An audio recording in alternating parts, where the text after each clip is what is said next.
It's a very, very, very, very, very, very, very, very, very, very, very, very hot day. This will be episode 3 of Sex and Salvation.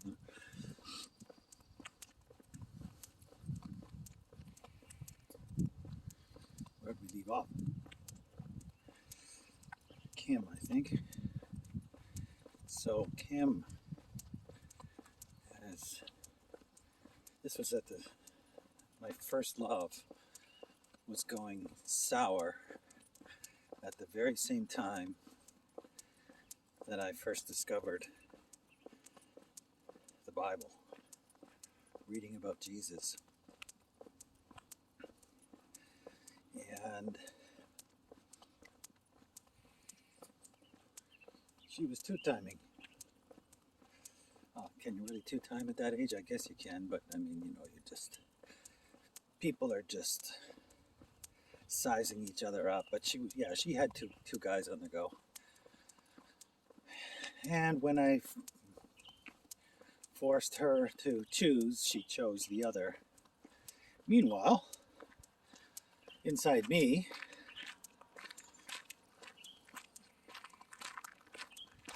I had discovered Jesus for the first time. And prayer. As you can imagine, my prayers, what my prayers involved, and in fact, set up the pattern of my praying. My praying's been pretty much the same ever since. Praying about the same thing over and over again, expecting different results. What's cooking?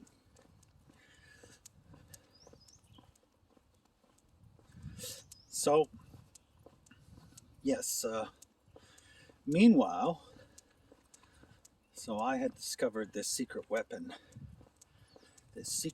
of Jesus and prayer.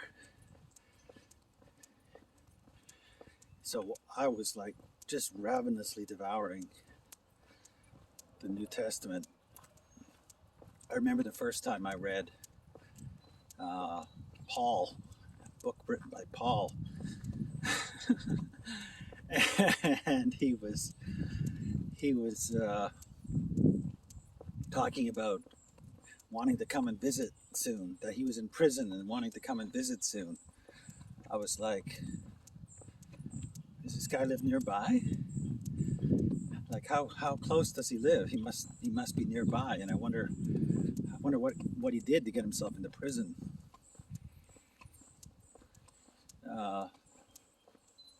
Yeah, true story.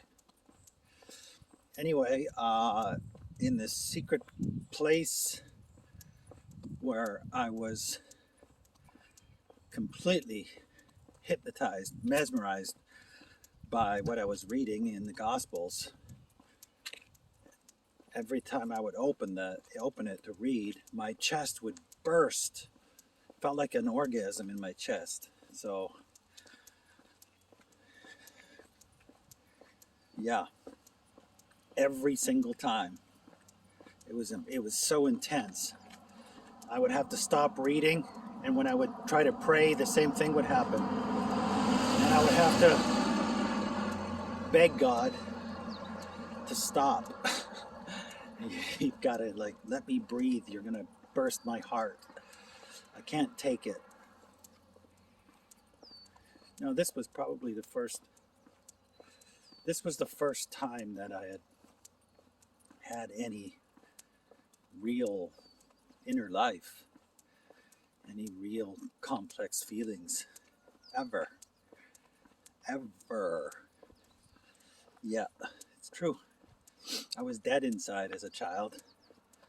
I was quite neglected, very neglected. I had no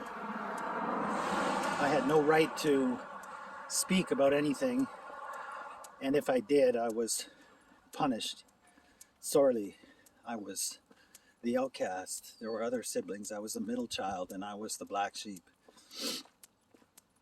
I suppose in therapeutic circles, you'd call me the scapegoat, the truth teller. Even though I couldn't tell truth, the truth was inside of me. My tongue had been cut out, but that was it. My heart hadn't been cut out, and they couldn't cut my heart out. They couldn't. They didn't know what was in it. Except that I know that I repelled them and scared them. So that was their version of love. They really didn't have love. Whatever happened to them in their childhood, I don't know, because that generation, their lips are sealed. They don't want to know. They don't want to be asked. My children's generation don't want to ask.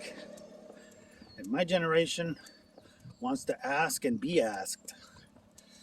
So you do the math there.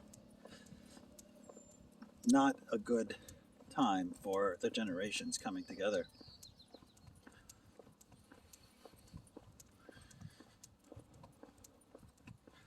No. So I was fervently praying for Kim to love me, to come to her senses. And of course that didn't happen. And meanwhile, back at home, I was discovering the gospel for the first time, my truth. It bore witness to me in a way that I can't explain. Not very different than, say, discovering the truth of 2 + 2 = 4. It wasn't like that. It didn't involve logic. It didn't involve examining the veracity of what I was reading, the historical veracity. It didn't involve any typical measure of determining whether something is true or false. It just didn't. It wasn't like that. It wasn't a reasonable leap at all. It was an immediate recognition. It came from my heart. It came from the pit of me, and it was like, I guess it was like I was born again. It was this other part of me that I did not know existed, came into being, leapt up from the pit of my heart. It was higher than my stomach, so it wasn't my emotions. It was lower than my head, so it wasn't my intellect, but it involved those things. It came right from my heart, my chest, and it burst. My heart was bursting with ecstasy. And this is what I had in the secret places when I first met Yeshua, the Son of God. But unfortunately, the churches, being as compromised as what they are nowadays, and not having any rational discourse, any intellectual depth, any grounding in historical truth, or it's even worse than that. They were just the one that I went to, anyways. Eventually was just based on emotion, no grounding at all.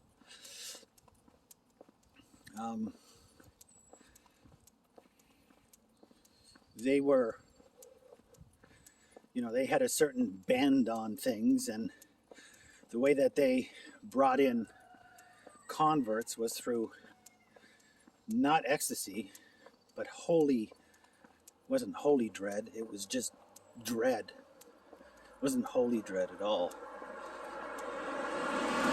My salvation and my life would have looked a lot different had I just been left alone to get to know God in the privacy, the secrecy of my own heart, my own upbringing.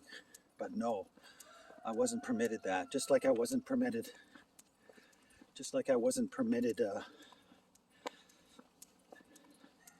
an inner life prior to that, when my parents were secular Catholics.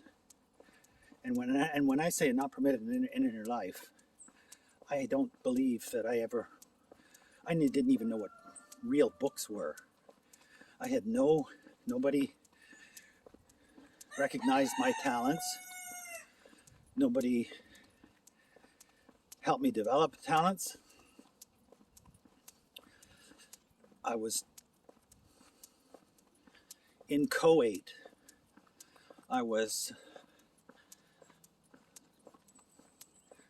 already just inert and left to corrupt,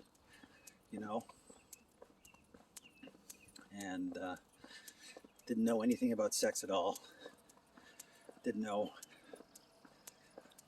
Anyway, so yeah, I mean, the first book that I read was a book that I was introduced to by a teacher, grade 6 teacher, the only teacher I think that really cared. And he read The Hobbit to the class, and then through that I read The Lord of the Rings. That was my first and only real venture into literature until much later. After that came the Bible.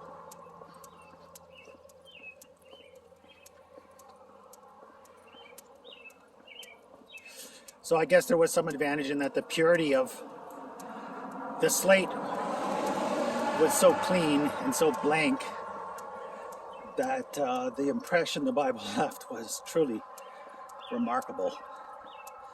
It was the beauty of it, not the truth of it, but the beauty of it that overwhelmed me. That such thoughts, such a life, such lives could be. So much of it, so full. I really don't know what's clicking. I'll have to figure that out. So full, such robust lives, filled with tragedy and glory. And then my parents brought into that world their poisoned little leaflets, pamphlets of hate and fear and judgment, coercion, manipulation, taking the contents of what I was reading and warping it into these vicious messages of doom and corruption and brutality, inevitable ruin if one didn't comply with the wishes of one's mother and father. Hello? What's going on? What? Oh, really?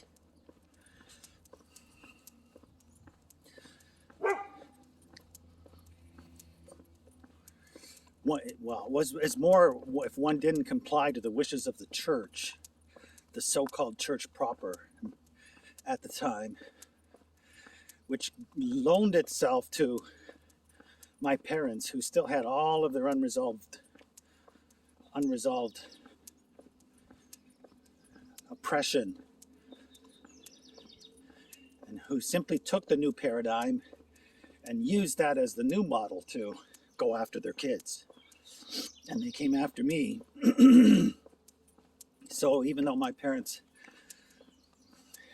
gave me access, introduced me to the Bible, which I am eternally grateful for, they at the same time introduced a vicious corruption, a vicious interpretation. So with the breakdown of my hoped for outcome with Kim, I succumbed. I was so emotionally distraught that I gave into their I gave into the fear because I was ignorant. I mean, I didn't know what was true. I didn't know what truth was. I didn't know that I was allowed to inquire. For me, I thought God was, for me, I didn't know what God was. I really didn't know. So it just started to shape. All I knew was what my parents provided and what my little school provided, which was bleak and brutal. And now it appeared that God was an extension of them. And that was enough. I gave in. I capitulated. I started going to church with them. And what happened was that my time with God ended. The Spirit of God, the Ruach, the wind of God, stopped visiting me. But the power of it remained for a couple years. The good part about it was that even though it forced me to go public out of season,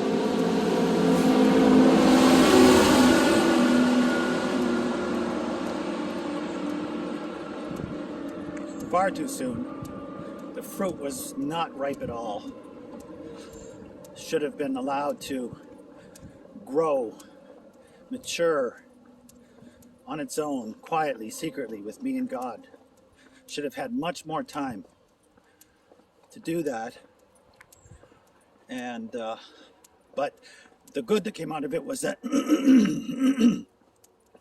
the radiance that came over me lit me up in the high school which I was attending, and I was able to be a great light and example for other kids and even teachers, because I went from a failing student, I was going to drop out in grade 10, to an honors. There's only 4 honors students by the end of my time in high school, and I was one of them.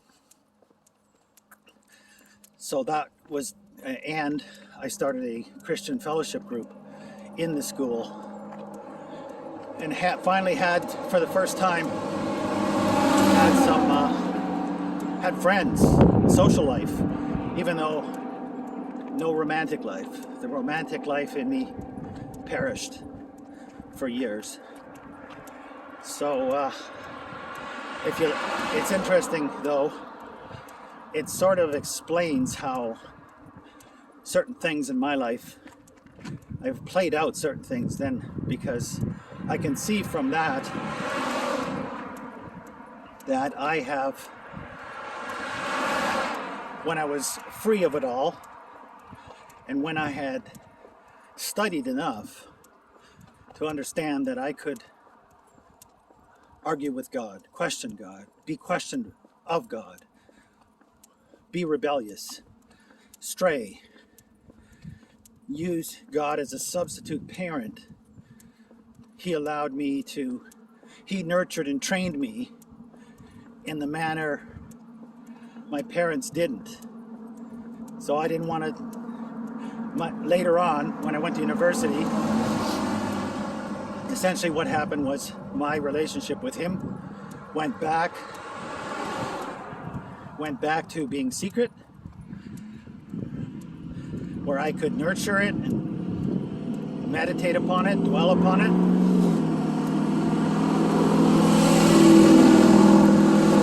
I was given all the time in the world to have a secret relationship with my truth. I could cover it and veil it. I had I gave myself permission to have the teenage life that was taken from me, which involved, the usual music, parties, fornication, dropping out. I dropped out of university 3 times, and eventually I relived my high school years because the outer part of my conversion had been forced, and so I had to go back and revisit that, and do it on my terms, in my way, through love, the love of God, not the fear of God.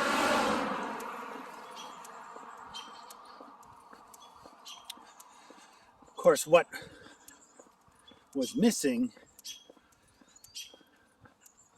because of the failure of the church to disciple my mind, what was missing was, so I had all that freedom, which was good, to approach God on the terms that I wanted to approach, that I was approaching Him on naturally.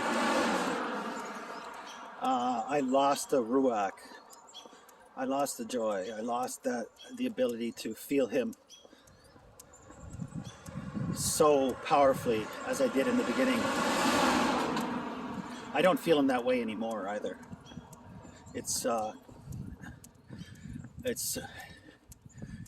I feel Him in a way that's much more suitable for an old man, sustainable presence, which, thank God, right? Because otherwise it'd kill me.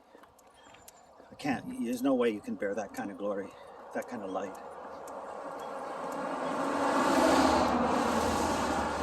And so here I am, years and decades later, completing the circuit. Now I have knowledge. I have investigated the truth claims as well as the claims of beauty. I've investigated the truth claims of the faith, the truth claims, the historical claims, and to a satisfactory standard, I am convinced that it is not only beautiful, but true and good. And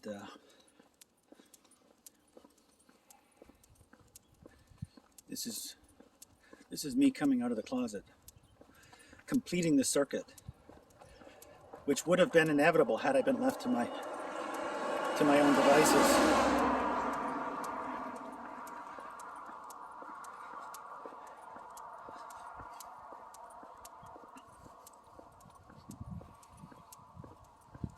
Now, I have been left to my own devices. God, in His mercy, in His great grace, has left me to my own devices, and now I am sick of my own devices. I am disgusted with my freedom. I am repelled by myself, by my inquiry. I just want the original beauty of it. I have come to realize and come to believe that even if Yeshua wasn't the Christ, it wouldn't matter, because there would be something so profoundly perverse in me if I discovered that I didn't want Him, didn't want that beautiful man to be the Messiah. It came down to realizing that it wasn't about whether it was true or not, although I'm more than convinced that it is true. What mattered more was whether I wanted it to be true or not. And that anyone who chose the truth, say it wasn't true, anyone who insisted on the truth of the matter, who had come to the conclusion that no, Christ is not for me, ironically revealed a lie within themselves. It's like he transcended the truth. He transcends the truth. He transcends categories. When one encounters him, the truth of it doesn't matter because he transcends that category. He transcends the categories of beauty, truth, and goodness. He is those things, and yet he isn't. He's beyond them.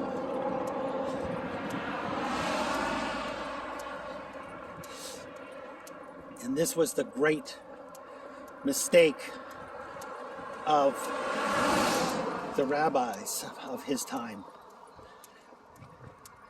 They strained at the Bible and determined by their corrupted understanding, exactly the same thing as my parents, by their corrupted understanding, their corrupted application of Torah, of Scripture, that he was not the Messiah, was not the promised one, and then proceeded to break the law in as many ways as they could to murder him, to spare the nation from what they had determined was a false Messiah. But there is no way that they believed that, because if he bore witness like that to me just from reading of him, imagine the witness that he bore to everyone he met.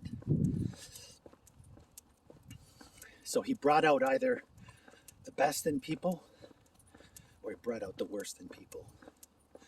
And it was those who followed a religious path, same as the church. What the church did to me, it was those who followed a religious path, who seized Christ and murdered him for their own purposes, to better control and dominate the lives of those who would pay homage to their system.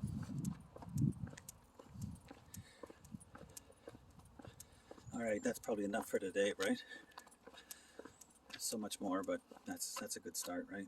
It's already at 27, 28 minutes.